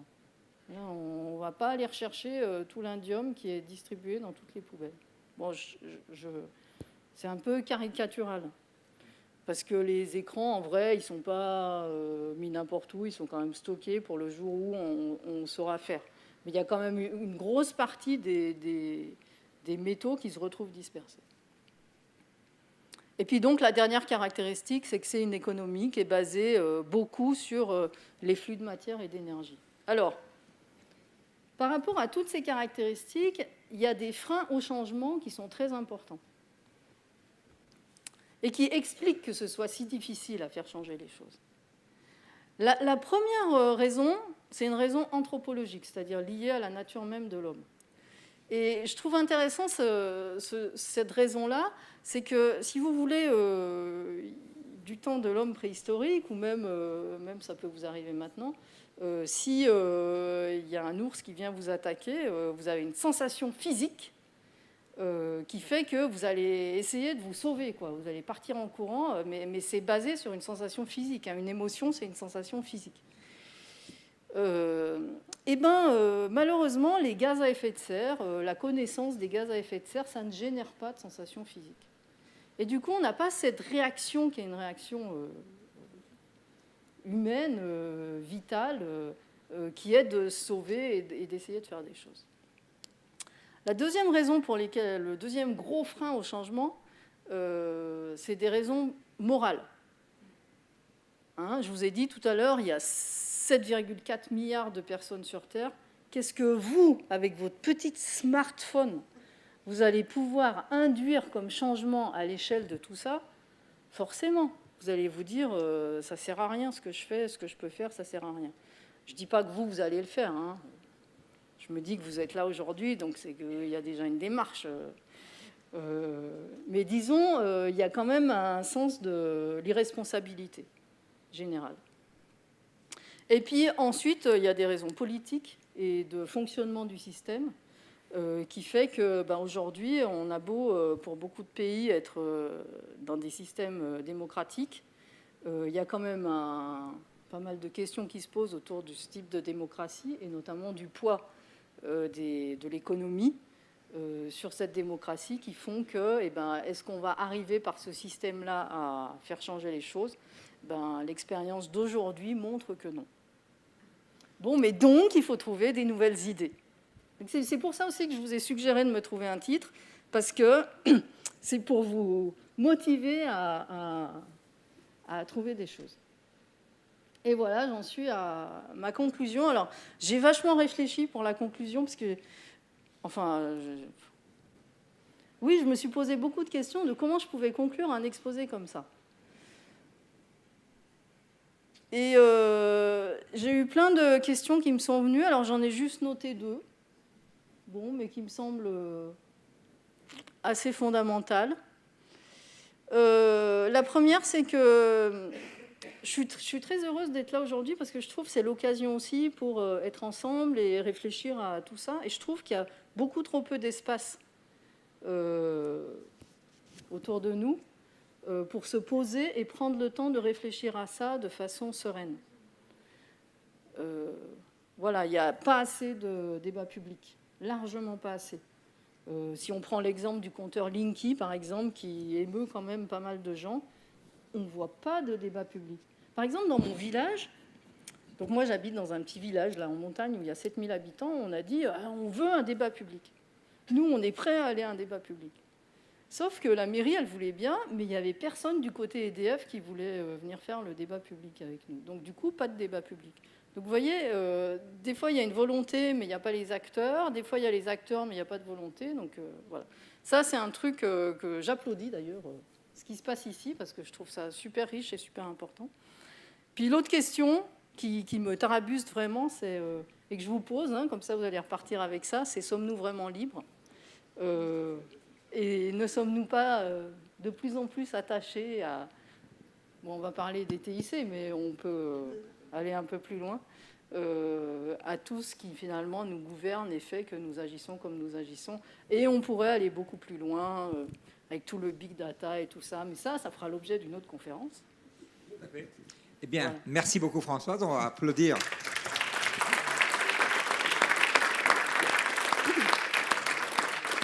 Donc maintenant, on aura un temps pour les questions. Et comme je profite que j'ai le micro, je vais poser la première. Puisque tu finis en me disant « Sommes-nous vraiment libres ?» Est-ce que la pollution, tu nous as parlé de pollution matérielle, d'atomes, de ceci, là. Mais est-ce que finalement, toutes ces technologies, il n'y a pas aussi une autre pollution? Est-ce qu'on a besoin de que dès qu'un homme politique a fait une petite phrase, d'avoir le Twitter qui vient sonner dans la poche? Et est-ce qu'il n'y a pas toute une autre pollution qui est encore plus grave que la pollution physique? C'est exactement connecté à cette question, en fait. Et j'ouvre là sur une autre présentation. Donc tu es prêt à venir la faire? Non, pas aujourd'hui, mais je veux bien y réfléchir. Mais effectivement, d'ailleurs, la question du besoin, on peut la poser à plein de niveaux. Est-ce qu'on a besoin de ça? Est-ce qu'on a besoin d'envoyer les dizaines de mails qu'on envoie en permanence? Est-ce qu'on a besoin d'avoir ces nouvelles fonctionnalités, etc., etc. La réponse, c'est non. Vous le savez. Si vous vous interrogez, vous savez que c'est non. Sauf qu'on est tous dans ce système et on y participe. Alors, maintenant que je me suis arrogé la première question, il faut la deuxième. Qui veut la poser? C'est toujours dur de commencer. J'ai cru amorcer la pompe, mais non. Ouais, c'était trop rapide comme amorçage. Vous voulez dire quelque chose? Moi, en ce moment, je suis dans une période un petit peu de dépression parce que voilà, oui, c'est le bug. Et même, à l'extrême, pour dire, voilà, moi, je suis non à l'extraction, ils sont à la terre, tout ce qui est dans la terre. Mais ça ne solutionnera rien. C'est super extrémiste, mais voilà, j'en reviens à des choses très fortes comme ça. Voilà, merci.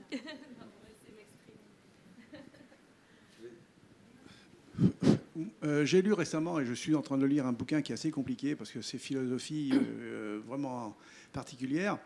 Son titre, je ne me rappelle plus le nom de l'auteur, mais le titre, c'est grosso modo, c'est La disruption. La disruption. La disruption.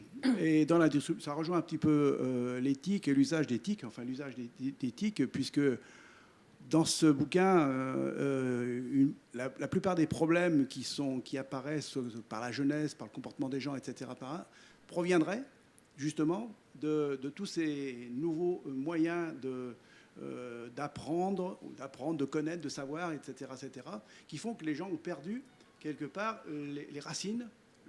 Les racines. Alors là, en fait, je vais vous donner une idée de titre, qui est en fait quelle utilité pour l'environnement. En fait, l'éthique, quelle utilité pour l'environnement. Voilà. Merci. Une autre question? Je crois que c'est un bouquin de Rifkin, non? Non, c'est pas. Non, c'est pas Rifkin. C'est un français. Ah bon? Fossel, un mot comme ça. Ah, Michael Fossel. Compliqué, Michael Fossel. Pas d'autres questions? Bonsoir. Du coup, moi, c'était un peu en continuité avec la première question de la dame. C'est pour vous dire que je suis dans la même démarche où je change totalement mon mode de vie en ce moment, puisque c'est un peu complémentaire. C'est un mode de vie zéro déchet. Et du coup, ça amène à se poser beaucoup de questions sur qu'avons-nous besoin dans notre quotidien. Est-ce qu'on a vraiment besoin du sopalin, par exemple? Est-ce qu'on a besoin de vaisselle jetable, notamment? Et du coup, toutes ces questions qui sont... Donc c'est une double approche. C'est d'abord réduire ses déchets. Et en fait, par l'action de réduire ses déchets, on en vient à se poser les questions de tout ce qui est environnemental. Et au final, tout est lié. Ouais, c'est une démarche intéressante, effectivement.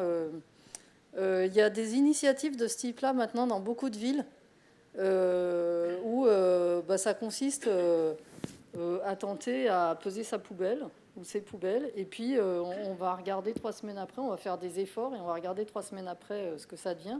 Et puis finalement, ça induit un autre regard sur son type de consommation. Quand on va acheter une boîte de céréales, on se dit tiens, mais est-ce que je pourrais pas acheter mes céréales autrement, ou voilà. Donc je vous encourage à rentrer dans ce type de dispositif.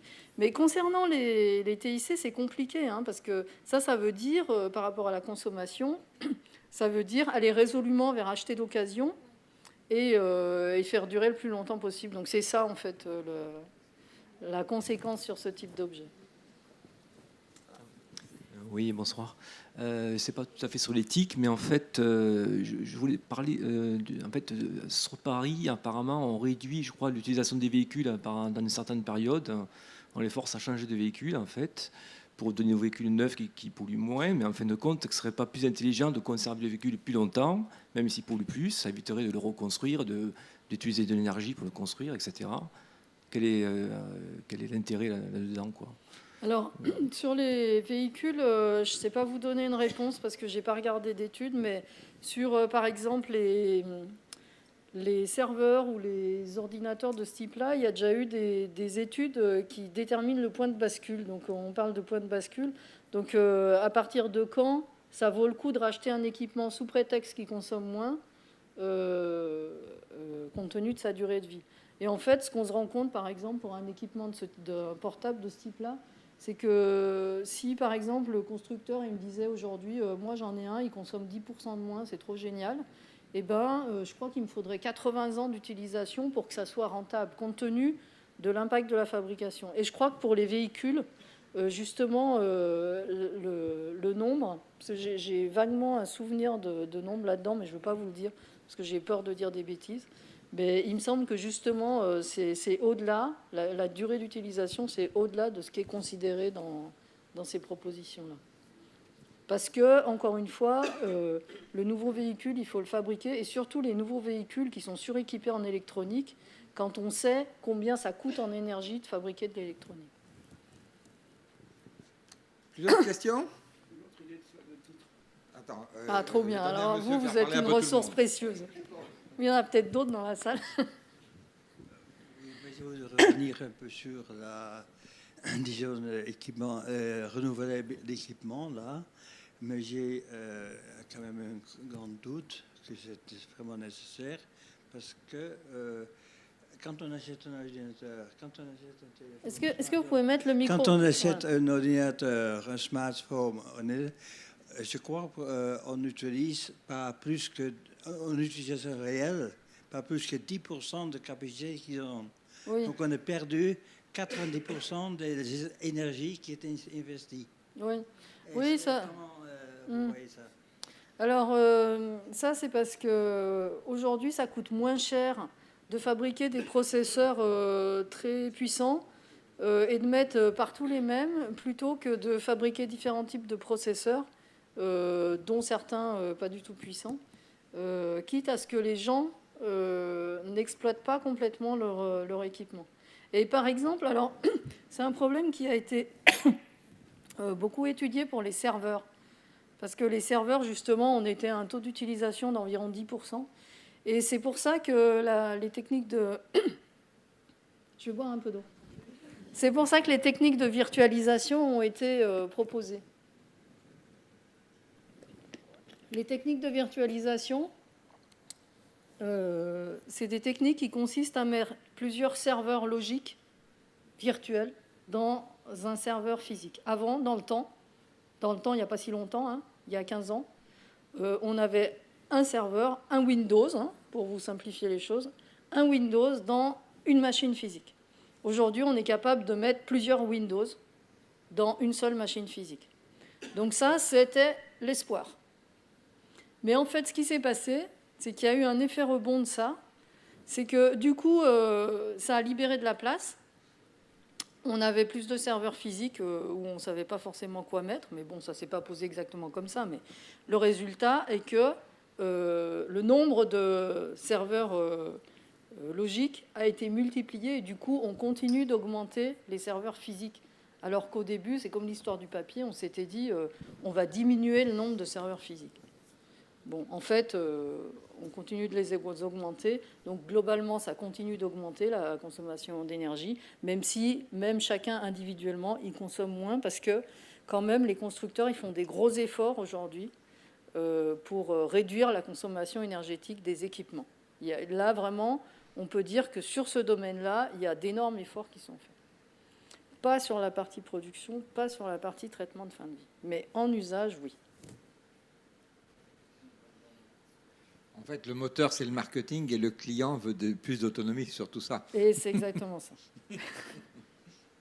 Est-ce qu'il y a encore une dernière question? Oui, Pierre, je te rends, vas-y.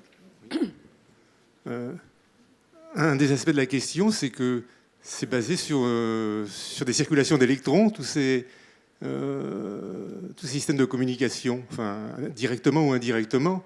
Alors, il y a des réflexions, des espoirs à très long terme de faire des systèmes intelligent qui serait basé sur autre chose que du transfert électronique? Alors, l'espoir qui se dessine aujourd'hui, mais on en est très très loin d'une quelconque implémentation, c'est autour des aspects quantiques, donc en utilisant les aspects quantiques de la physique. Hein, vous avez peut-être entendu parler de l'ordinateur quantique qui marcherait beaucoup mieux et qui ne consommerait pas d'énergie. Mais en fait, on en est vraiment pour l'instant à de la théorie, et encore, et à quelques expérimentations, mais d'un niveau préhistorique par rapport à ce dont on aurait besoin. Donc aujourd'hui, on ne peut pas dire que d'ici 15 ans, vous allez tous avoir un ordinateur quantique chez vous. Après, dans les autres substitutions, dans les autres choses qui commencent à exister, mais ça ne concerne pas le transport d'électrons, ça concerne les écrans, où aujourd'hui, on essaye de travailler avec des nano-éléments, notamment des tubes de carbone, là. Mais là, après, ça ouvre encore tout un pan parce qu'on ne sait pas encore très bien quels sont les impacts environnementaux de ces technos. Alors, on va élargir la possibilité des titres.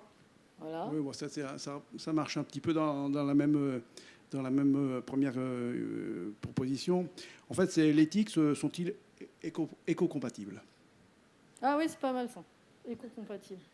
Sinon, tu peux aussi On essayer aime bien. l'éthique d'éthique. L'éthique d'éthique.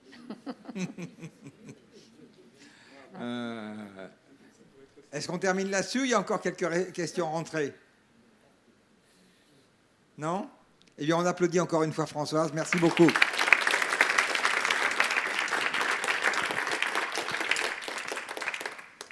Eh ben, moi, je vous remercie pour votre écoute, pour être resté jusqu'au bout,